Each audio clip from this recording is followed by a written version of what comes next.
Hello everyone, welcome to Endless Knowledge. இந்த வீடியோல நாம எதை பத்தி பார்க்க போறோம்னா MS Wordல இருக்கக்கூடிய wrap text options பத்தி தான் பார்க்க போறோம்.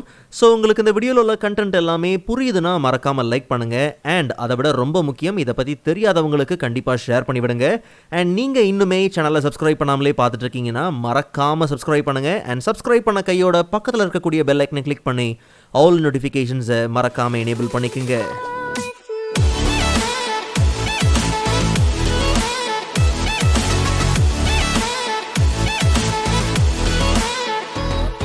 Alright, so first of all, wrap text na என்ன and அந்த ஆப்ஷன்ஸ் எங்க இருக்கு?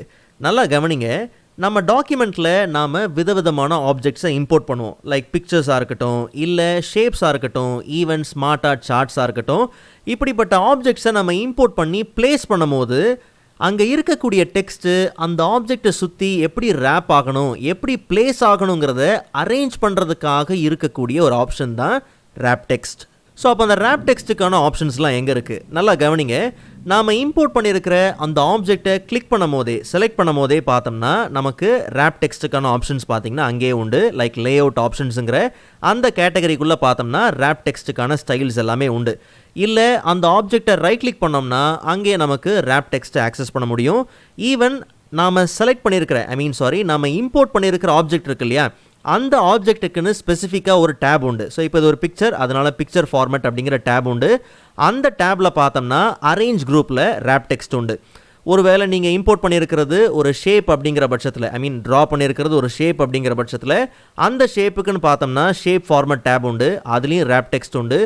இல்லை நாம் ஒரு சார்ட்டையோ இல்லை ஸ்மார்ட் ஆர்ட்டை ப்ளேஸ் பண்ணியிருக்கோம்னா அங்கே ஃபார்மேட் டேப் உண்டு, அதுக்கும் பார்த்தோம்னா ரேப் டெக்ஸ்ட் உண்டு. ஸோ இப்படி நாம் இம்போர்ட் பண்ணுற எல்லா ஆப்ஜெக்ட்டுக்கும் MS வேர்டில் கண்டிப்பாக பார்த்தீங்கன்னா ரேப் டெக்ஸ்ட் அப்படிங்கிற ஆப்ஷன் உண்டு.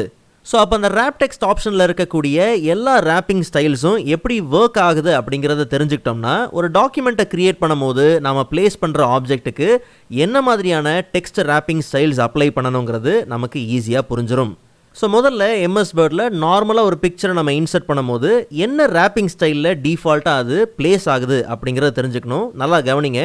கரெக்டாக இப்போ இந்த செகண்ட் பேராகிராஃபில் ப்ரொஃபஷ்னலி அண்ட் ப்ரொடியூஸ்ட் அப்படிங்கிற இந்த ரெண்டு வார்த்தைக்கு நடுவில் நான் என்ன பண்ணுறேன், கர்சரை ப்ளேஸ் பண்ணிவிட்டு டேரெக்டாக இன்சர்ட்டில் போயிட்டு நமக்கு தேவையான ஒரு பிக்சரை நம்ம என்ன பண்ணுறோம்னா இம்போர்ட் பண்ணுறோம். இம்போர்ட் பண்ணும்போது கவனிச்சிங்கன்னா கொஞ்சம் இந்த பிக்சரோட சைஸை நம்ம என்ன பண்ணலாம், ரீசைஸ் பண்ணிக்கலாம். ஸோ ரீசைஸ் பண்ணும்போது நல்லா கவனித்து பார்த்தீங்கன்னா கரெக்டாக எந்த லைனில் கர்சரை நம்ம ப்ளேஸ் பண்ணமோ அந்த லைனில் தான் பார்த்தீங்கன்னா இந்த பிக்சர் இருக்குது. ஸோ இந்த ரேப்பிங் ஸ்டைல் தான் என்னென்னா இன் லைன் வித் டெக்ஸ்ட். அதாவது நாம் கரெக்டாக எந்த லைனில் எந்த டெக்ஸ்ட்டுக்கு மத்தியில் கர்சரை வச்சு நாம் இந்த பிக்சரை இம்போர்ட் பண்ணமோ அதே இடத்துல தான் பார்த்திங்கன்னா இந்த பிக்சர் ப்ளேஸ் ஆகிருக்கு. ஸோ அப்போ இந்த லைனில் ஏதாவது ஒரு டெக்ஸ்ட்டை நம்ம எரேஸ் பண்ணாலும் சரி, இல்லை எதையாவது நம்ம ஆட் பண்ணாலும் சரி, அந்த லைன் எப்படி பில்ட் ஆகுதோ அதுக்கேற்ற மாதிரி பார்த்திங்கன்னா அந்த பிக்சரும் பர்ஃபெக்டாக என்ன ஆகும், மூவ் ஆகும். இல்லைனா ஈவன் இந்த பிக்சரை இப்போ நம்ம மூவ் பண்ணணும்னா கூட கரெக்டாக பாருங்கள், அந்த மூவ் பண்ணும் போது கர்சர் பார்த்தீங்கன்னா நமக்கு பாப்பப் ஆகும். கரெக்டாக எந்த லைனில் கர்சரை நம்ம ப்ளேஸ் பண்ணுறோமோ அந்த லைனில் பார்த்தீங்கன்னா கரெக்டாக இது என்ன ஆகும், ப்ளேஸ் ஆகும். ஸோ அப்போது டிஃபால்ட்டாக நம்ம இம்போர்ட் பண்ணுற ஒரு பிக்சர் இன்லைன் வித் டெக்ஸ்ட் அப்படிங்கிற அந்த ரேப்பிங் ஸ்டைலில் தான் உண்டு. பட் நமக்கு வேறு ரேப்பிங் ஸ்டைல் தான் பார்த்தீங்கன்னா தேவை. ஸோ டேரெக்டாக பிக்சர் ஃபார்மேட்டுக்கு போயிட்டு அங்கே நமக்கு ரேப் டெக்ஸ்ட் உண்டு. ஸோ ஃபர்ஸ்ட் பார்த்தோம்னா ஸ்கொயர். நல்லா கவனிங்க. இதில் முக்கியமான ஒரு விஷயம் என்னென்னா இன்லைன் வித் டெக்ஸ்ட் அப்படின்னும் போது நிறைய ஆப்ஷன் பார்த்தீங்கன்னா ஃபேட் அவுட் ஆகிருக்கு இல்லையா. ஆனால் இன்லைன் வித் டெக்ஸ்ட்டை தவிர்த்து வேறு ரேப்பிங் ஸ்டைல் நம்ம யூஸ் பண்ணும் போது பார்த்தீங்கன்னா மற்ற ஆப்ஷன்ஸ்லாம் நமக்கு ஹைலைட் ஆயிரும். ஸோ இதெல்லாம் என்னங்கிறத இன்னும் கொஞ்சம் நேரத்தில் பார்க்கலாம். So square wrapping style use பண்ணும்போது ஒரு பிக்சரை, ஒரு ஆப்ஜெக்டை நீங்கள் டெக்ஸ்ட்டுக்கு நடுவில் எங்கே கொண்டு போனாலும் கரெக்டாக அந்த பிக்சரை சுற்றி, அந்த ஆப்ஜெக்டை சுற்றி இருக்கக்கூடிய டெக்ஸ்ட் பார்த்தீங்கன்னா அந்த பிக்சரை சுற்றி ஒரு ஸ்கொயர் ஷேப்பில் பார்த்தீங்கன்னா ரேப் ஆகிருக்கும். கவனிச்சிங்களா, இந்த பிக்சரை சுற்றி ஒரு ஸ்கொயர் ஷேப்பில் பார்த்தீங்கன்னா ரேப் ஆகிருக்கும். ஸோ இதை நீங்கள் எவ்வளோ இந்த பிக்சரை ரீசைஸ் பண்ணாலும் சரி, அதை சுற்றி ஒரு ஸ்கொயர் ஏரியா பார்த்தீங்கன்னா பர்ஃபெக்டாக அந்த டெக்ஸ்ட் என்ன ஆகிருக்கும், ரேப் ஆகிருக்கும். பட் நமக்கு இந்த டெக்ஸ்ட் ரேப்பிங் இன்னும் கொஞ்சம் டைட்டாக இருந்தால் நல்லாயிருக்கும். ஸோ அப்போ நம்ம என்ன பண்ணலாம்னா ரேப் டெக்ஸ்ட்டில் டைட் என்ன பண்ணலாம், யூஸ் பண்ணிக்கலாம். பட் ஒரு விஷயத்தை நல்லா கவனிங்க, டைட்டும் சரி த்ரூவும் சரி ரெண்டும் பார்த்திங்கன்னா ஒரே வேலை தான் செய்ய போகுது. ஸோ இப்போ டைட்டன் கொடுக்கும்போது கவனிச்சிங்கன்னா கரெக்டாக எங்கெல்லாம் வந்து டெக்ஸ்ட்டு பர்ஃபெக்டாக ரேப் ஆகலாமோ அங்கெல்லாம் பார்த்திங்கன்னா நமக்கு இன்னுமே பர்ஃபெக்டாக பார்த்திங்கன்னா ரேப் ஆகிருக்கு. பட் இதை இன்னும் கொஞ்சம் பார்த்தீங்கன்னா டைட் பண்ண முடியும். ஸோ எப்படின்னா, நான் ஏற்கனவே சொன்ன மாதிரி இன்லைன் வித் டெக்ஸ்ட்டை தவிர்த்து மற்ற ரேப்பிங் ஸ்டைல்ஸை யூஸ் பண்ணும்போது நமக்கு மற்ற ஆப்ஷன்ஸ்லாம் பார்த்தீங்கன்னா ஹைலைட் ஆயிருக்கு இல்லையா? அதில் எடிட் ரேப் பாயிண்ட்ஸ் அப்படின்னு கொடுத்தோம்னா இந்த ரேப்பிங் பவுண்டரியை இன்னுமே நீங்கள் கண்ட்ரோல் பண்ண முடியும். கவனிச்சு பாருங்கள், இந்த இடத்துல இந்த செகண்ட் லைன் பார்த்தீங்கன்னா வந்திருக்கலாம், பட் வரல. ஸோ அப்போ நம்ம என்ன பண்ணலாம், இந்த பாயிண்ட்ஸை கொஞ்சம் மூவ் பண்ணும்போது பார்த்தீங்கன்னா அந்த செகண்ட் லைன் பர்ஃபெக்டாக நமக்கு ஃபார்ம் ஆயிரும். ஸோ பவுண்டரியை உங்களுக்கு எந்த அளவுக்கு கொஞ்சம் நீங்கள் கம்மி பண்ணணுமோ அந்த அளவுக்கு நீங்கள் என்ன பண்ணலாம், தாராளமாக கம்மி பண்ணிக்கலாம். இல்லை எனக்கு வந்து அதை பர்ஃபெக்டாக இன்னுமே வந்து இன்னும் கொஞ்சம் பவுண்டரியை இன்க்ரீஸ் பண்ணணும் போது தாராளமாக நீங்கள் இன்க்ரீஸ் பண்ணிக்கலாம். உங்கள் தேவைக்கு ஏற்ற மாதிரி நீங்கள் டெக்ஸ்ட்டை ரேப் பண்ணுறதுக்கு இது ரொம்பவே பார்த்தீங்கன்னா யூஸ்ஃபுல்லாக இருக்கும். மற்றபடி டாப் அண்ட் பாட்டம் போய் பார்த்தோம்னா, அதாவது அடுத்த ரேப்பிங் ஸ்டைல் பார்த்தோம்னா top and bottom. So top and bottom நீங்கள் ஈஸியாகவே புரிஞ்சிக்கக்கூடியது தான். கரெக்டாக நீங்கள் ஆப்ஜெக்டை எங்கே ப்ளேஸ் பண்ணுறீங்களோ டெக்ஸ்ட்டு அதை சுற்றிலாம் வரப்போகிறதுல கரெக்டாக டாப் அண்ட் பாட்டம்லேயே தான் பார்த்தீங்கன்னா மெயின்டைன் ஆகும். ஸோ அப்படி உங்களுக்கு இன்கேஸ் நீங்கள் வந்து உள்ளே இம்போர்ட் பண்ணுற ஒரு ஆப்ஜெக்ட்டோ இல்லை ஒரு பிக்சர் நார்மலாக வந்து ரொம்ப வைடாக இருக்குது அப்படிங்கிற பட்சத்தில் நீங்கள் தாராளமாக டாப் அண்ட் பாட்டமும் யூஸ் பண்ணிக்கலாம். பட் இதே ரேப்பிங் ஸ்டைலில் அடுத்த கேட்டகரி பார்த்தோம்னா நமக்கு வந்து behind text and in front of text. So behind text அப்படிங்கிறது அப்படியே கம்ப்ளீட்டாக பார்த்தீங்கன்னா டெக்ஸ்ட்டுக்கு பின்னாடி பார்த்தீங்கன்னா போயிடும். லைக் ஒரு வேளை இன்னும் கொஞ்சம் ஃபேட் அவுட் பண்ணணுங்கிற பட்சத்தில் அதே பிக்சர் ஃபார்மெட்டில் போனீங்கன்னா உங்களுக்கு டிரான்ஸ்பரன்சி உண்டு. ஸோ டிரான்ஸ்பரன்சி யூஸ் பண்ணி நீங்கள் அதை என்ன பண்ணலாம், ஃபேட் அவுட்டாக காமிச்சிக்கலாம். பட் நீங்கள் யூஸ் பண்ணுற பழைய வேர்ஷன்ஸ்லாம் இருக்குது, எம்எஸ் வேர்ட் பழைய வேர்ஷன்ஸ் அப்படி நீங்கள் யூஸ் பண்ணுறீங்கன்னா அப்போ கண்டிப்பாக உங்களுக்கு டிரான்ஸ்பரன்சி இருக்குமா அப்படிங்கிறது எனக்கு தெரியல.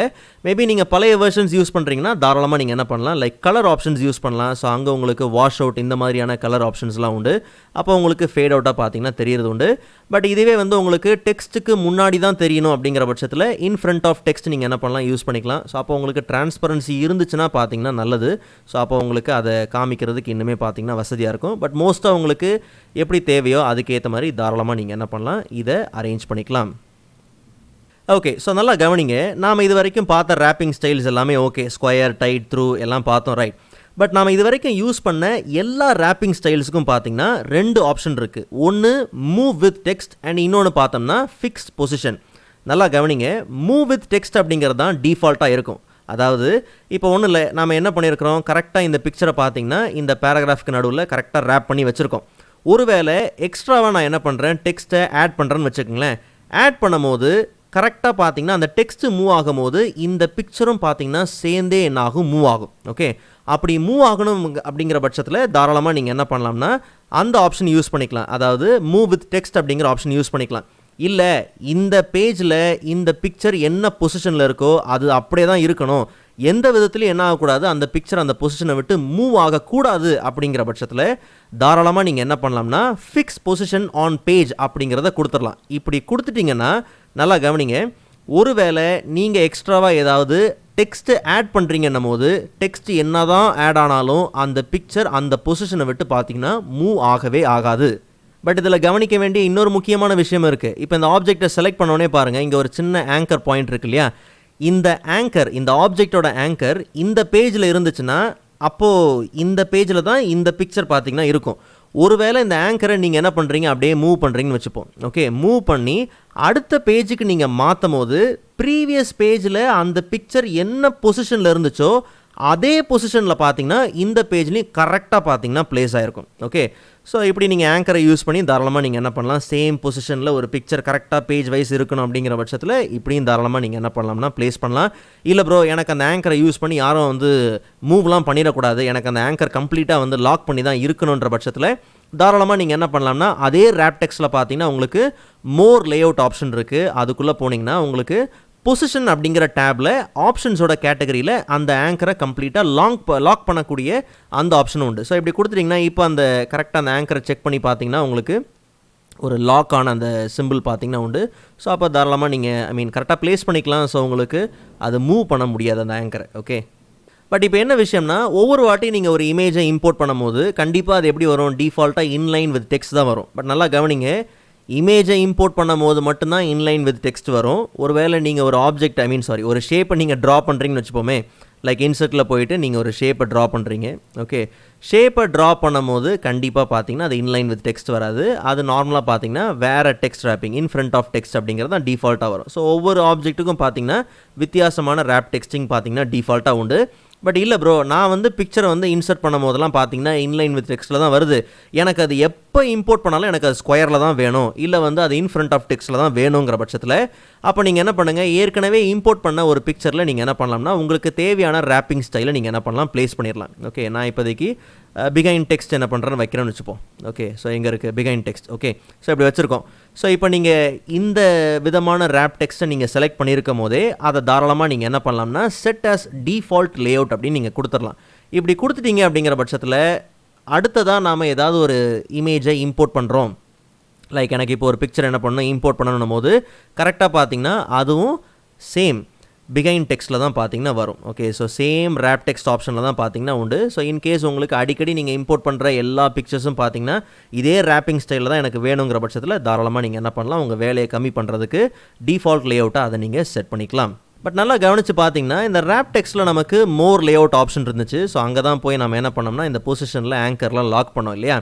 பட் நல்லா கவனிங்க, அதே டெக்ஸ்ட் ரேப்பிங்கில் பார்த்தீங்கன்னா நம்ம என்ன விதமான ரேப்பிங் ஸ்டைல் நம்ம செலக்ட் பண்ணியிருக்கோமோ அதுக்கு கீழே பார்த்தீங்கன்னா டிஸ்டன்ஸ் ஃப்ரம் டெக்ஸ்ட்டு இல்லை ரேப் டெக்ஸ்டிங் ஆப்ஷன்ஸ்லாம் பார்த்தீங்கன்னா இருக்குது.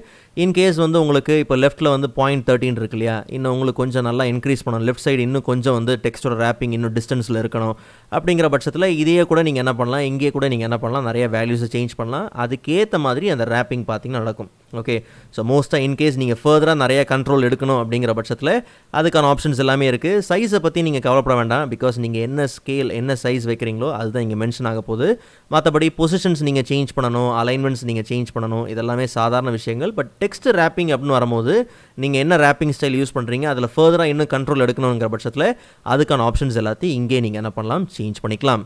ஸோ MS வேர்டுக்கான ப்ரீவியஸ் டுட்டோரியல் வீடியோஸோட லிங்க் எல்லாத்தையும் நான் டிஸ்கிரிப்ஷனில் கொடுத்துருக்கேன், கண்டிப்பாக நீங்கள் செக் பண்ணி பாருங்கள். ஸோ நெக்ஸ்ட் வீடியோவில் அதை விட இன்ட்ரெஸ்டிங்கான டாப்பிக்கை பார்க்கலாம். அதுவரை காத்திருங்கள்.